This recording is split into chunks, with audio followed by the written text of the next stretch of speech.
My name is Mike Sullivan. I'm a former IRS agent. I worked there a decade.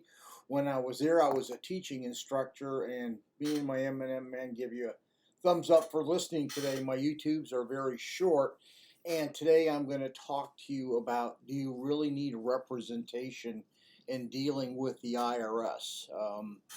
The answer is yes and no. I've worked about, I don't know, 10,000 cases or more, and some people do not need representation. People that have really good records on the audit side, and people really who have nothing to lose and their records are immaculate, they can do their own work themselves. That's if you're on the audit side of this. But if we're going into the collection side, people who are in extreme hardships don't need representation. They can simply call IRS themselves. If people need payment agreements, they can go on to IRS online and actually make a payment agreement with IRS. But if you have a substantial debt or something that you don't really want IRS to know about, and there's some real gray areas, those are the cases you need representation on.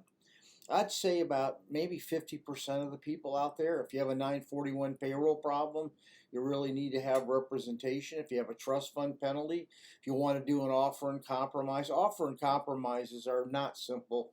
They're not. I used to accept and reject offers, and the offers that are being accepted truly are the ones put together by professionals. IRS makes this very difficult for the common person to get an offer in compromise accepted unless you know the system. So it really all depends the depth, things you may hide, things you have to protect. So you have to weigh yourself. If you don't mind the IRS agent on the other end of the phone asking you 100 questions and probing and delving, and your case is simple, man, do it yourself. But if it's any more than that, find a professional. That's the best advice I can give you. And I tell many people, and when they call here and they are in extreme hardships and they really don't have a lot, or they get records, just represent themselves. So it's really up to you and how confident